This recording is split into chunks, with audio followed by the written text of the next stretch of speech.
Shalom, bertemu lagi dalam intim dengan Allah. Kita siapkan hati kita untuk memuji, memuliakan nama Tuhan. Terima kasih Tuhan Yesus.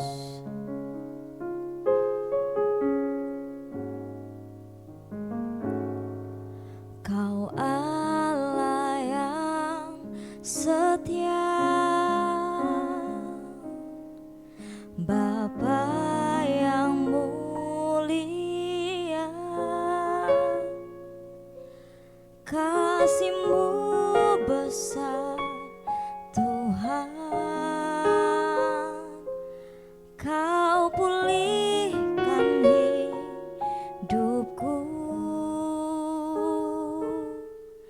Kaulah harapanku. Hidupku dalam-Mu, terima kasih Tuhan. Kau selamatkan hidupku, dengan apa kan ku balas segala kebaikan-Mu. Segenap hatiku menyembah-Mu Yesus. Ku bersyukur padamu, dengan apa kan ku balas segala kebaikan-Mu. Segenap hatiku menyembah-Mu Yesus. Ku bersyukur padamu selamanya.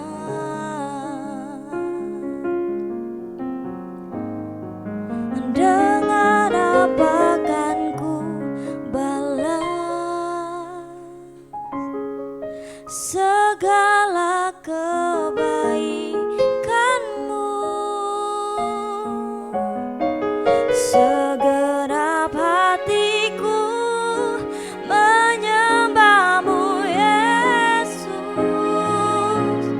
Ku bersyukur padamu selamanya, selamanya. Oh, selamanya.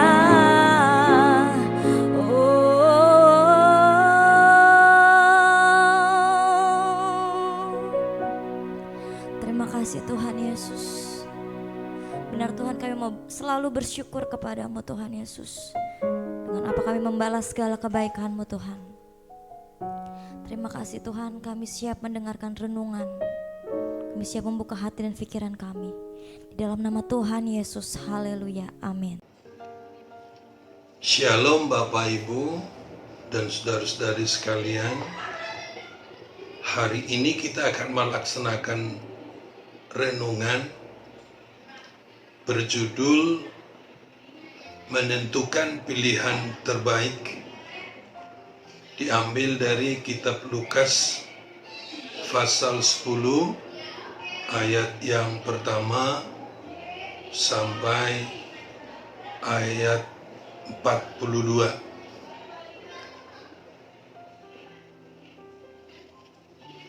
Dalam kehidupan sehari-hari,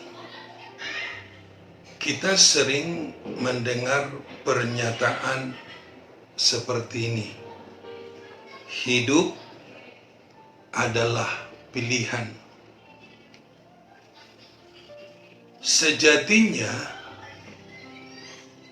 dalam kita menjalani hidup di dunia ini, tentulah bukan pilihan. Karena manusia tidak dapat memilih dilahirkan dari rahim ibu siapa, tahun berapa, dari suku mana, dan di lingkungan mana. Tetapi hidup adalah karunia Tuhan. Mengapa hidup adalah karunia Tuhan? Karena dialah yang mencipta manusia berdasarkan gambar dan teladannya sendiri. Dialah yang menghembuskan nafas kehidupan kepada setiap orang yang menyebabkannya menjadi makhluk yang hidup. Dialah yang memberikan izin kepada setiap orang yang menyebabkan manusia menjadi makhluk yang hidup.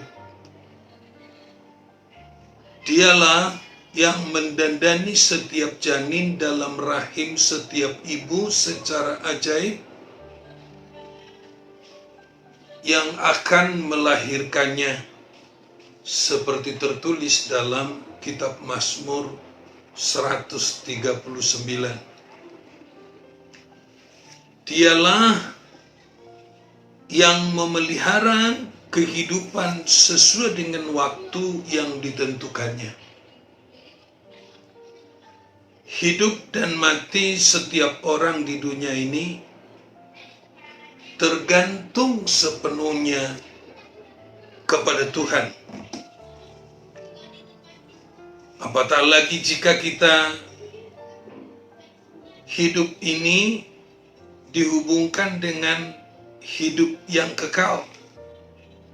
Tidak seorang pun yang memiliki kemampuan untuk merencanakannya. Jika dilihat dari esensi ini, apakah hidup adalah pilihan? Jawabannya bukan. Tetapi hidup adalah anugerah Tuhan.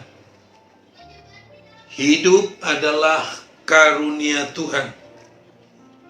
Hidup adalah kesempatan. Hidup untuk bersekutu dengan Tuhan. Hidup adalah berharga, mulia, dan dikasihi Tuhan seperti tertulis dalam Yesaya 43 ayat yang keempat. Sebab itu, hidup hendaknya disyukuri kepada Tuhan yang menganugerahkan hidup itu sendiri. Berbeda dengan teks dan konteks Lukas 10 ayat 38 sampai ayat 42 ini. Mengapa berbeda? Karena Tuhan telah datang ke dunia ini. Tuhan ingin menyelamatkan manusia berdosa dari hukuman yang kekal. Tuhan telah memberikan iman kepada menjadi sarana proses penyelamatan manusia berdosa. Tuhan telah membawa Injil keselamatan. Tuhan telah membawa kabar gembira bagi setiap orang yang akan binasa. Injil itu adalah karya Yesus sendiri. Tuhan telah mengaruniakan kecerdasan spiritual kepada setiap orang yang percaya. Tuhan telah memberikan kecerdasan rohani kepada setiap orang untuk menentukan prioritas mana yang akan diutamakan. Memilih makanan yang bersifat jasmania, apabila dimakan akan tetap menghadapi kematian. Atau mengutamakan makanan rohani, jika dimakan dengan ucapan syukur, dinikmati dan diterima dengan sukacita dapat bertahan pada hidup yang kekal. Kedua alternatif ini,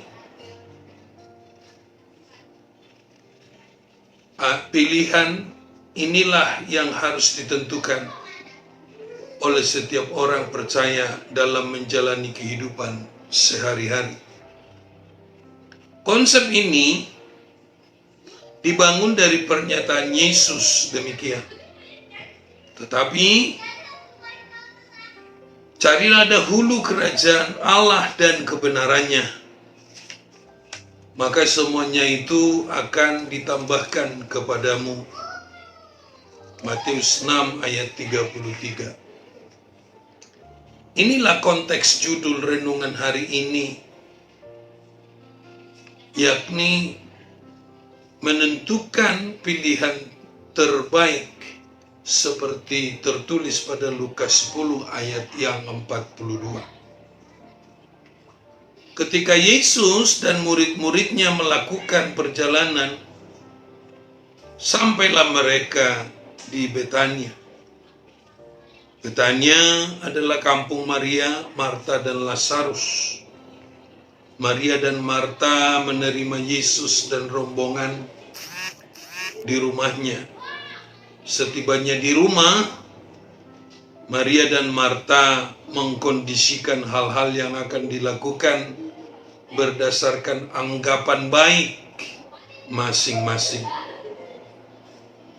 Maria menentukan duduk dekat kaki Tuhan, sementara Marta mempersiapkan makanan di dapur. Maria memiliki kecerdasan spiritual, sementara Marta memiliki keterampilan tata boga. Maria ingin mendengar apa yang ingin disampaikan Yesus. Yesus telah menjanjikan dalam kitab nabi-nabi telah datang ke dunia ini. Yesus datang ingin menyampaikan kabar gembira. Kabar gembira yang ia bawa karena memuat adanya keselamatan dalam dirinya. Setiap orang yang percaya kepadanya tidak binasa, melainkan beroleh hidup yang kekal. Maria mempersiapkan diri untuk memperoleh makanan rohani yang bersifat kekal, sementara Marta dengan niat baik mempersiapkan makanan dan minuman untuk Yesus, murid-muridnya, dan bagi mereka yang ada di rumah saat itu. Tentulah tidak salah ketika Marta melakukan hal baik untuk menghargai Yesus dan murid-muridnya sebagai tamu. Selama Maria dan Marta melakukan pekerjaan masing-masing tanpa klaim sepihak, kelihatannya situasi akan berjalan dengan baik-baik saja. Yang melatar belakangi pentingnya penegasan konsep yang akan disampaikan nanti setelah Marta mengungkapkan protesnya kepada Yesus. Demikian, Tuhan, tidaklah engkau peduli bahwa saudaraku membiarkan aku melayani seorang diri? Suruhlah ia membantu aku, seperti tertulis pada ayat yang ke-40. Mengapa Marta melakukan protes tersebut? Karena Maria memiliki niat baik. Yesus dan murid-murid telah melakukan perjalanan jauh. Mereka tentu telah lapar dan haus. Makan dan minum perlu dipersiapkan dengan baik dan cepat. Marta berpikir Yesus akan menyemangati Maria untuk membantu Marta mempersiapkan hidangan. Seumpama pengunjung restoran berpesan kepada para pelanggan, jangan pakai lama ya. Bagaimana jawaban Yesus kepada Marta? Pasti mengejutkan. Mereka yang mendengarkannya demikian, Marta, Marta, engkau khawatir dan menyusahkan diri dengan banyak perkara. Tetapi hanya satu saja yang perlu. Maria telah memilih bagian terbaik yang tidak akan diambil daripadanya. Ayat 41 dan 42. Marta mempersiapkan makanan untuk memenuhi kebutuhan kehidupan jasmaninya yang sementara. Maria mempersiapkan makanan rohaninya untuk memenuhi kebutuhan hidup kekal. Hal apa yang perlu dipetik dari pembelajaran yang disampaikan Yesus ini? Banyak orang dalam memenuhi kebutuhan hidup jasmaninya dan sementara ini seringkali didorong oleh khawatir yang tidak sepatutnya. Khawatir pada penilaian orang lain bahwa dirinya orang miskin. Khawatir akan dipandang orang lain menjadi orang yang rendah. Khawatir tidak dihargai keluarga besar karena tidak memiliki rumah yang besar. Dan khawatir tidak bahagia karena tidak memiliki harta yang banyak. Berselisih dengan saudara kandung atau anggota keluarga lainnya dan masyarakat karena mempertahankan hal-hal yang bersifat jasmania dan materi. Yesus menandaskan pemahaman mendasar bagi Marta demikian. Hanya satu yang perlu, yakni hal yang tidak dapat diambil dari kehidupan. Yang dimaksudkan ialah makanan rohania, keselamatan jiwa yang kekal, memenuhi kehidupan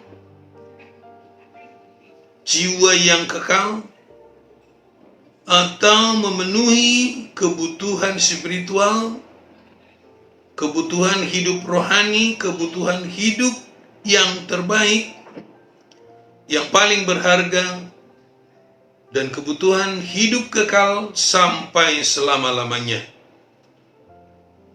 Untuk mendapatkan hal-hal yang bersifat sementara, orang-orang percaya tidak patut mengorbankan yang terbaik, yang tidak dapat dikerjakan manusia, yang tidak dapat binasa, yakni kehidupan yang kekal. Di dalam kehidupan kita sehari-hari, kita sering diperhadapkan.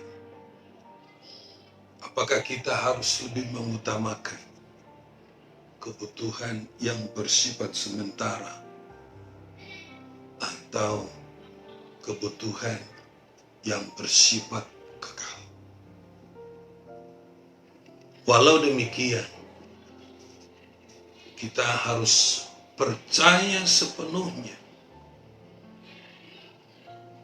terhadap Yesus Kristus yang berkata, carilah dahulu kerajaan Allah dan kebenarannya, maka segala sesuatu akan ditambahkan untuk kamu. Yang berbahagia adalah mereka yang lebih mengutamakan firman yang hidup, firman yang kekal, firman yang telah menjadi manusia untuk menyelamatkan manusia dari dosa. Semoga renungan hari ini memberikan kekuatan serta motivasi kepada kita masing-masing untuk lebih memperhatikan, lebih mengutamakan kehidupan yang kekal dibandingkan dengan yang dapat binasa. Amin. Mari kita berdoa. Kami bersyukur kepada Tuhan atas pimpinan-Mu dalam kehidupan kami hingga saat ini, sehingga kami dapat merasakan kasih karunia Tuhan dalam kehidupan kami masing-masing.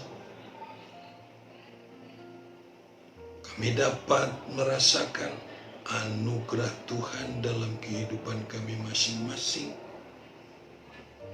Di dalam persekutuan bersama-sama dengan Tuhan, jiwa kami akan tentram, damai, dan sejahtera. Kami berdoa untuk seluruh sidang jemaat-Mu dimanapun mereka berada saat ini yang melakukan renungan hari ini. Jika ada di antara mereka yang sakit, kiranya Tuhan mengulurkan tangan-Mu kepada mereka. Oleh karena bilur-bilur-Mu mereka disembuhkan. Jika ada yang lemah imannya, kami mohon jamahan-Mu untuk menguatkan mereka sehingga mereka mendapat kekuatan yang baru di dalam kasih dan kemurahan Tuhan. Jika ada di antara sidang jemaat-Mu yang sedang bergumul untuk memperoleh dan mendapatkan sesuatu oleh karena kasih dan anugerah Tuhan, kami percaya segala sesuatu berada di dalam seizin Tuhan. Oleh karena itu, lakukanlah segala sesuatu yang terbaik menurut pemandangan Allah untuk kami sekalian. Inilah Tuhan doa kami yang kami panjatkan. Di dalam nama Tuhan kami Yesus Kristus, kami berdoa dan bersyukur. Amin. Selamat melakukan tugas pada hari ini. Saudara-saudara yang kekasih, kita akan berjumpa pada renungan yang akan datang. Kiranya Tuhan memberkati kita sekalian. Amin.